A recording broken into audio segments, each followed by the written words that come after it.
All right, thanking and praising God again for his kingdom. Let's return to that theme, the one we started out the book of Matthew with, and call this the kingdom given. Understanding that Matthew chapter 13 is going to talk at length about the kingdom of God in the form of parables. Starting out in verse 1, I'll just read it to set the context.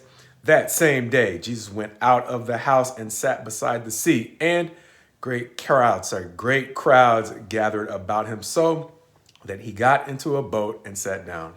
And the whole crowd stood on the beach, and he told them many things in parables, saying, a parable about four soils, a very famous parable about four soils, as the chapter is going to go on to show that he will teach them in parables exclusively in this chapter, pausing to explain some things to his disciples as they approach him for explanations. But verses 10 through roughly 16 are going to go into the explanation of why he's teaching them in parables. Why? Because his disciples ask, why are you teaching them in stories or parables? At which point he is going to say that it has been given, thus our title, to them to know the secrets of the kingdom of heaven, but to them, in verse 11, it has not been given. Why? Because he's just partial and playing favorites with his disciples because they sacrificed to follow him? No. He's going to say by the time he gets to verse 15 that they are going to seem to be a fulfillment of what the prophet Isaiah said. So he's going to quote him in verses 14 and 15. The part that I want to emphasize is as he is using those same words from Isaiah, the way that they have closed their ears and their eyes and their hearts.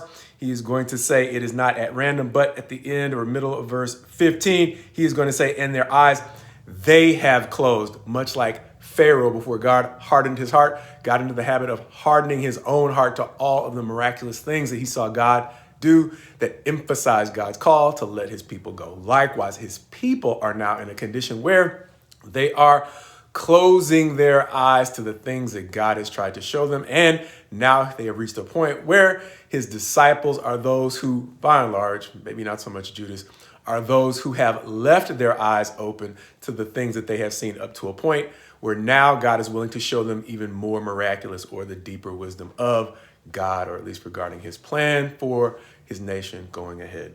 Understanding that he's not partial, he has simply reached the point where he is telling them stories, and they're stories that they could understand, quite possibly if, like his disciples, they simply came and genuinely asked for an explanation. And with that, he is going to explain the parable of the sower as, I'm going to summarize it for time's sake, as describing four types of soil, only one of which produces or makes for a productive student or a productive hearer. Not one that just hears and understands, but one that actually produces things with the things they have learned. Understanding that, he is then going to go on to give them parables about the kingdom. Understanding that verses 24 through 30 are going to give the parable of the weeds, one he is going to explain later. And so I'll take that in sequence, but summarize verses 31 and 32, a parable about the kingdom in the form of a mustard seed, as a parable that seems to describe the way in which a very small thing can provide shelter for a great number of birds, life forms, that kind of thing. Going on in verse 33, he's going to liken the kingdom to leaven, that though small can produce food for a large number of people, seeming to draw back on that whole concept of good soil, meaning it doesn't just hear and understand, but it is productive many times in excess or in many multiples of its actual size. Understanding that both of those parables seem to draw on the way in which a person, or maybe metaphorically for God, can use an individual who is willing, who has not closed their eyes to what God is trying to do through them, to bless many. Understanding single mustard seed providing shelter for many, single or small amount of leaven providing food or sustenance or productivity for many. Beyond that, he's going to go on in verses 34 and 35 to talk about the way that his use of parables fulfills prophecy, as he will then go on in verses 36 through 43 to explain the parable of the weeds, describing the way in which God's timing has a lot to do with the way in which he separates the righteous or the productive from the unproductive, specifically in the parable of the weeds, those who the enemy has planted amongst God's people, specifically for the purpose of being unproductive in a way that would also tend to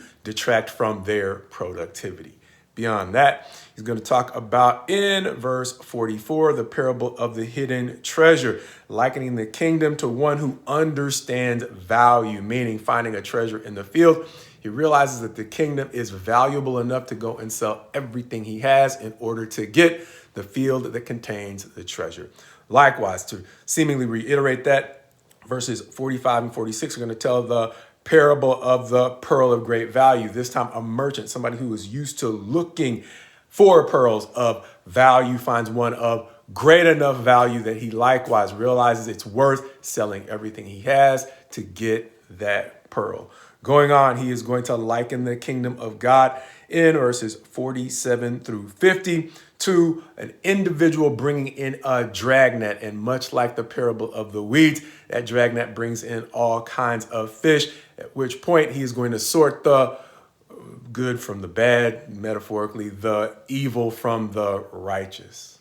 And even though he does not go on at length as to what separates or distinguishes the evil from the righteous, that's pretty much what most of the Bible is about.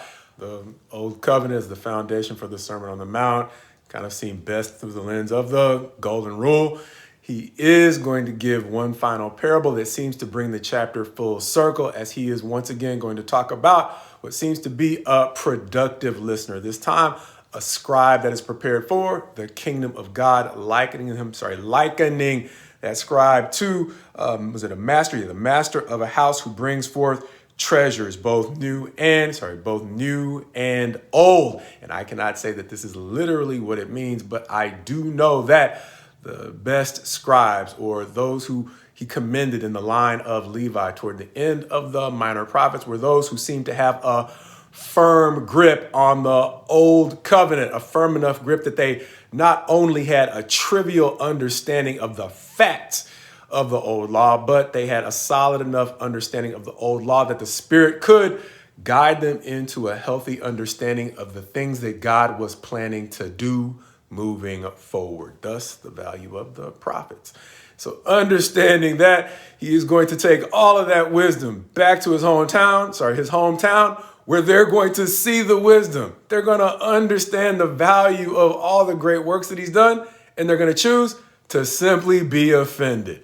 Reminding me of why Jesus quite possibly has already said that he did not come to bring peace, but a sword. Understanding the way in which the kindness that he showed, just the kindness, not even some form of condescension, but the wisdom and the works that he did in kindness, created a natural glass half empty or glass half full split in the people of Israel. And likewise, his presence in us will create the same split in people or amongst groups today.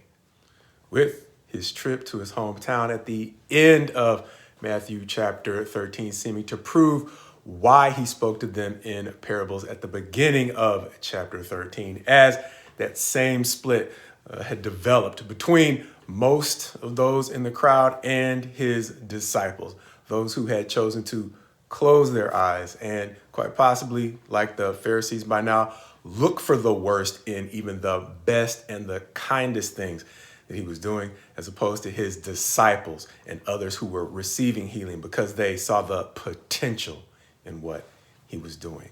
Christ in chapter 13 saying that those who chose to look for the worst in what he was doing were about to have even what he had given to them taken away. And as we'll see later, given to those who are actually going to be productive in his kingdom.